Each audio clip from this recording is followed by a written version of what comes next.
నమస్తే, welcome to our channel. నేను ప్రియాంకారావు. నిన్న జగన్మోహన్ రెడ్డి గారు ప్రెస్ మీట్ పెట్టారు. అది కూడా అసెంబ్లీకి డుమ్మా కొట్టి 3 గంటల 45 నిమిషాల పాటు. అయితే ఒక పక్క కొంతమంది అంటున్నారు ఈ ప్రెస్ మీట్ పెట్టే బదులు అసెంబ్లీకి పోవచ్చు కదా అని. కానీ ఆయన వెళ్ళరు. ఇది పక్కన పెడితే ఈ 3 గంటల 45 నిమిషాల్లో ఆయన ఏం మాట్లాడారు? హెరిటేజ్ మీద దుమ్మెత్తిపోయడం, తర్వాత ఇందాపూర్ అంశం మీద గంటసేపు మాట్లాడడం, 2019 నుండి ఎందుకు మీరు విచారణ చేపట్టారు నెయ్యికి సంబంధించి, 2014 నుండి ఆ టెండర్లు అవన్నీ పరీక్షించండి అని చెప్పేసి ఒక కొత్త డిమాండ్ని తెర మీదకి తీసుకురావడం. ఎంత జరుగుతున్నా ఒక్క విషయాన్ని ఆయన మిస్ చేస్తున్నారు. ఏంటంటే సిట్ ఛార్జ్ షీట్లో నెయ్యే లేకుండా రసాయన పదార్థాలతో కల్తీ నెయ్యిని, అంటే రసాయన నెయ్యిని తయారు చేశారు అని నివేదించింది. మరి ఈ అంశాన్ని పక్కదారి పట్టించే ప్రయత్నంగా జగన్మోహన్ రెడ్డి గారు ఈ 3 గంటల 45 నిమిషాలు మాట్లాడారు. ఇది పక్కనుంటే ఆల్రెడీ కల్తీ జరిగింది, నెయ్యే లేదు, రసాయనాలతో కూడిన నెయ్యి అని సిట్ చెప్పింది ఒప్పుకుంటూ వైసీపీ నేతలు చెప్తున్నారు. వైవి సుబ్బారెడ్డి గారు కావచ్చు, ఇంకెవరైనా. ఇటు బొత్స గారేమో శాసనమండలిలో అసలు చర్చలే జరగకుండా అడ్డుకుంటున్నారు. తీర్మానాల మీద తీర్మానాలు పెడుతూ గోల చేస్తూ అసలు వెంకటేశ్వర స్వామిని ఎందుకు రాజకీయాల్లోకి లాగుతున్నారు? ఎవరిది పై చేయి అవుతుంది? అసలు ఈ కల్తీ నెయ్యి వ్యవహారం ఓవరాల్గా మనం ఎలా చూడాలి? దీని గురించి డిస్కస్ చేద్దాం.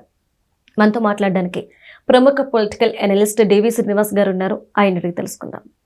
నమస్కారం సార్. నమస్తే. ఒక పక్క జగన్మోహన్ రెడ్డి గారు 3 గంటల 45 నిమిషాల ప్రెస్ మీట్లో కేవలం ఇటు చంద్రబాబు నాయుడు గారిని, లోకేష్ని, పవన్ కళ్యాణ్ని తిట్టడం, తర్వాత నెయ్యికి సంబంధించి 2019 నుండి మాత్రమే మీరు ఎందుకు చూస్తున్నారు, 2024 నుండి ఆ టెండర్లు, ఆ నెయ్యి ఇవన్నీ చూడాలి అని చెప్పేసి ఒక కొత్త విషయాన్ని తెర మీదకి తీసుకురావడం. ఇటు బొత్స గారేమో శాసనమండలిలో చర్చలు జరగకుండా నెయ్యి వ్యవహారాన్ని పక్కదారి పట్టించే ప్రయత్నం చేస్తూ ఆయన గోల చేయడం. అసలు మళ్ళీ లోపలికి చర్చల్లోకి వెంకటేశ్వర స్వామి ఫోటోలు పట్టుకుని వెళ్ళడం.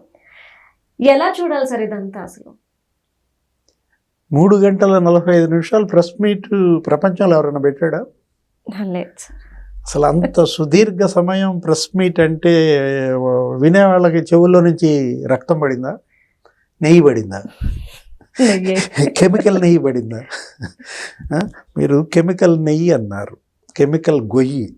ఇప్పుడు జగన్మోహన్ రెడ్డి ఆ కెమికల్ గొయ్యిలో మెడలోతు కూరుకుపోయి ఇప్పుడు ఆ కెమికల్స్ బురద జల్లుతున్నాడా? చంద్రబాబు పైన, హెరిటేజ్ పైన, ఇంకా ఎవరు ఆయన్ని విమర్శిస్తే వాళ్ళందరి పైన ఈ కెమికల్స్ బురద జల్లుతున్నాడా? ఇప్పుడు నిన్న ప్రెస్ మీట్ ఉద్దేశం ఏంటి? బడ్జెట్ గురించి మాట్లాడతా అని చెప్పి ఆయన పెట్టారు. అవును సార్. సరే, ఒక 2 గంటలు బడ్జెట్ మీద విశ్లేషణ చేశారు, ఏదో మొత్తానికి మామ అనిపించారు. 1:45 దీని మీదే. పోనీ కల్తీ గురించి మాట్లాడా? అసలు కల్తీ జరిగింది అని వాళ్ళ బాబాయే ఒప్పుకున్నాడు. సుబ్బారెడ్డే చెప్పాడు కల్తీ జరిగిన మాట నిజమే, అసలు సిట్ చెప్పేసింది. ఇప్పుడు 2019-24 మధ్య ఫలానా ఏఆర్ డైరీ, వైష్ణవి డైరీ, లేకపోతే బోలేబాబా డైరీ, వీళ్ళు చేసినటువంటి స్కామ్, అక్కడ టీటీడీ బోర్డు, అక్కడ పాలక మండలి సభ్యులు, అధికారులు కుమ్మక్కై ఈ కుంభకోణానికి పాల్పడ్డారు అని 3 అధికారుల మీద వేటైమంది. కొంతమంది అధికారులను అరెస్ట్ చేసింది, ఆ డైరీ యజమానుల్ని అరెస్ట్ చేసింది. పీరియడ్ ఏంటి? 2019-24 మధ్య. జగన్మోహన్ రెడ్డి నిన్న ప్రెస్ మీట్లో ఏం మాట్లాడతాడు? 4 ట్యాంకర్లు అంటాడు. ఆ 4 ట్యాంకర్లు పలానా జూలై 6, జూలై 4 వచ్చినాయి, 12వ తారీఖు వచ్చినాయి అంటాడు. అవి తిరిగి పంపించేసినాయి, అక్కడెక్కడో ఒక చోట ఆపారు ఒక రోజు, మళ్ళీ మరుసటి రోజు ఆ 4 ట్యాంకర్లు తీసుకొచ్చి వినియోగించారు ఆగస్టులో అంటాడు. అవే శాంపుల్ తీసి పంపారు అంటాడు. సిట్ ఛార్జ్ షీటు 4 ట్యాంకర్ల శాంపిల్స్ మీద లేదు, 5 ఏళ్ల నెయ్యి కొనుగోలు మీద, 5 ఏళ్ల నెయ్యి కొనుగోలు మీద, దాని మీద జగన్ అసలు నోరు తెరవడు. తెలిస్తే దొరికిపోతారు. 68 లక్షల కిలోల కెమికల్స్, పామోలిన్, పామాయిల్, అవి కదా ఇప్పుడు మాట్లాడాల్సింది. ఇవాళ భక్తులు ఇవాళ భగ్గుమంటోంది వాటి మీద కదా. అంటే మీరు నెయ్యి ముసుగులో మీరు కెమికల్స్ వాడతారా ప్రసాదంలో? లేకపోతే దీపారాధనలో, అభిషేకాల్లో, అది స్వామివారి మూల విరాట్. దాన్ని నువ్వు నెయ్యితో అభిషేకించాల్సింది ఈ కెమికల్స్తో అభిషేకించారా? అంటే అసలు దాని యొక్క పురావస్తు ఇది కూడా దెబ్బతినేటటువంటి పరిస్థితి అనమాట. అది ఎప్పుడు శిల్పం, ఎప్పటి మూల విరాట్. అంటే ఇతను చేసిన మహాపాపం ఎలాంటిది?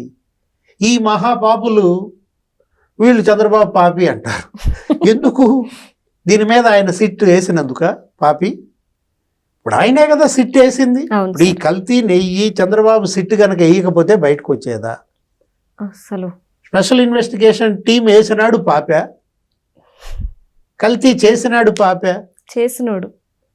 ఇప్పుడు ఇక్కడ సుబ్బారెడ్డి కల్తీ జరిగింది నిజమే, అధికారులు చేశారన్నాడు. ఆయనే ఒప్పుకున్నప్పుడు దాని గురించి ఇతను మాట్లాడకుండా ఇతను ఏమని చెప్తాడు?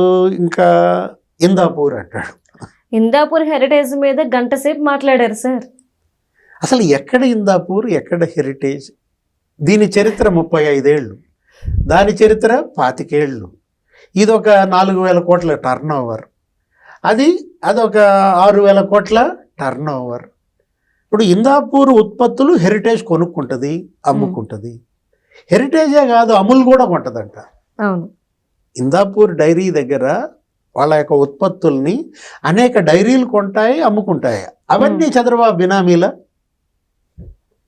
ఇప్పుడు బ్రిటానియా కొంటదమ్మా బిస్కెట్స్, ఇందాపూర్ దగ్గరే కొంటది. బ్రిటానియా చంద్రబాబు బినామీయా? అరే ఇందాక కౌన్సిల్కి వెళ్తూ కూడా వాళ్ళు బోలేబాబా చంద్రబాబా, బోలేబాబా చంద్రబాబా అంటారు. ఇప్పుడు ఆ బోలేబాబా డైరీ అసలు ఆ పేరు ఓరోగానిక్ డైరీ, బోలేబాబా ఆర్గానిక్ డైరీ అని బిల్డప్ ఇచ్చారు. ఆ ఒక్క పదంలోనే చూసావా ఎంత వక్రీకరణ, ఎంత కన్నుగప్పారో. ఆ రోజు సుబ్బారెడ్డి ఏమని చెప్పాడు? ఆర్గానిక్ ఫుడ్స్తో మేము నైవేద్యం పెడతాం, స్వామివారికి మంచి పుష్టికరమైనటువంటి ప్రసాదాలు, నైవేద్యాలు భక్తులకి స్వామి పేరుతో.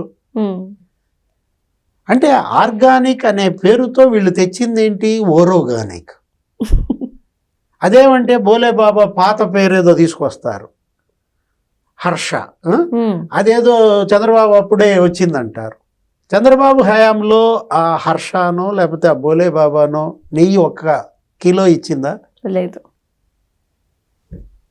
ఏదో రకంగా ఈ కెమికల్స్ గొయ్యిలో నుంచి బయటపడాలి. అది కూడా ఎవరి మీదకైనా తోసేసి బయటపడాలి. ఈ మొత్తం జిమ్ముదాం అంతే. ఇప్పుడు చంద్రబాబు తేలిగ్గా ఉంటాడు కదా, ఈ 60 లక్షల కిలోల కెమికల్స్ లోకేష్ మీద వేద్దాం, లేకపోతే హెరిటేజ్ మీద వేద్దాం, భువనేశ్వరి మేడం మీద వేద్దాం. ఆమె నిన్న ఒక ఖండన ఇచ్చారు. ఏమని? ఇవాళ మేము 3 లక్షల రైతులు, 60,000 మహిళా రైతులు ఈ కంపెనీ మీద ఆధారపడి ఉన్నారు. ప్రత్యక్షంగా ఒక 4,000 మంది ఉపాధి పొందుతున్నారు, పరోక్షంగా ఒక 12,000 మంది ఉపాధి పొందుతున్నారు. వీళ్ళు కాక 8,000 మంది ఏజెంట్లు, 25,000 మంది ఇవాళ దీనిపైన ఎంప్లాయ్మెంట్ పొందుతున్నారు. 3.5 లక్షల రైతులకి మేము ఈ విధంగా చేస్తున్నాం. కొట్టబాకండి అంటే హెరిటేజ్ని టార్గెట్ చేస్తే, హెరిటేజ్ షేర్లు పతనం చేస్తే మీకు సంబరమా? అంటే గత 5 ఏళ్ళు అదే కదా సార్ జరిగింది, 2019-24 మధ్య. అసలు ఇంతవరకు హెరిటేజ్ చరిత్రలో 35 ఏళ్లలో ఏ దేవాలయానికి నెయ్యి అమ్మలేదు. లేదు. ఏమి ఇప్పుడు చంద్రబాబు ఇవాళ 17 ఏళ్ళు సీఎంగా ఉన్నప్పుడు అసలు హెరిటేజ్కే నెయ్యి కాంట్రాక్ట్ ఇచ్చేస్తే ఏమంటారు? అంటే పాపం ఆయన మడిగట్టు కూర్చోవటమే ఇప్పుడు పాపం అయిపోయిందా, శాపం అయిపోయిందా? ఇప్పుడు నువ్వు సాక్షి ఛానల్కి 400 కోట్లు యాడ్ ఇచ్చావు, నువ్వు సాక్షి పేపర్కి 200 కోట్లు అమ్ముకున్నావు, పేపర్లు కొనిపించావు అందరితో. నీ సరస్వతి సిమెంట్స్కి ఆ పవర్కి నువ్వు 0.638 టీఎంసీల కృష్ణా నీళ్ళు ఇచ్చుకున్నావు, భూములు ఇచ్చుకున్నావు.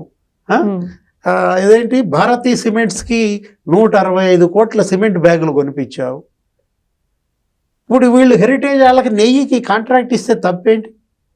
కానీ వాళ్ళు ఇవ్వలేదు కదా. ఇవ్వకపోయినా ఈ నిందలేంటి? ఇందాపూర్కి ఇవ్వడం ఏంటమ్మా? ఆ ఇందాపూర్ వీళ్ళ బినామీ అంటాం ఏంటి? అదేమంటే మళ్ళీ ఏమన్నాడు జగన్మోహన్ రెడ్డి? 250 రూపాయలకి ఇచ్చారు అప్పుడు నెయ్యి, ఇప్పుడు 650 కట్టిస్తారు. ఉమ్, అంటే 300 రూపాయలకి ఎవరు నెయ్యికి రాకుండా బెదిరించాడు చంద్రబాబు ఈ ప్రచారం చేసి. అంటే ఇప్పుడు ఎవరన్నా నెయ్యి 300 రూపాయలకి ఇస్తారా? ఇచ్చేది నెయ్య, కెమికల్ గొయ్య, ఉమ్, రసాయనాలు అయితే ఇస్తారు. అంటే ఏంటి, జగన్మోహన్ రెడ్డి ఇప్పుడు 300 రూపాయలకి నెయ్యి సరఫరాదారుల తరఫున మాట్లాడుతున్నాడా? అప్పుడు ఆవు పాలు 17 రూపాయలు, ఉమ్, అప్పుడు ఇదే ఇందాపూరు మరి 270కో ఏమో వేసింది. ఆ, ఇప్పుడు ఆవు పాలు 42 రూపాయలు. అంటే వీళ్ళు పాలతో చేస్తారు నెయ్యి, నీలాగా వీళ్ళు పాలు లేకుండా నెయ్యి చేసే బ్యాచ్ కాదు కదా. జగన్మోహన్ రెడ్డి నిన్న ప్రెస్ మీట్ ఉద్దేశం ఏంటి? ఇవాళ బొత్స సత్యనారాయణ నిన్న ఈ కౌన్సిల్లో చేస్తున్న రభస ఉద్దేశం ఏంటి? అన్నిటి ఉద్దేశం ఒకటేనమ్మా, దురుద్దేశం.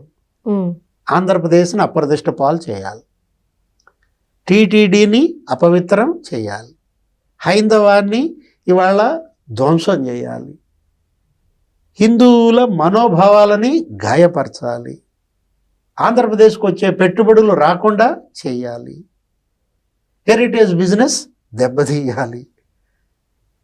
మహాకుట్ర. ఏది?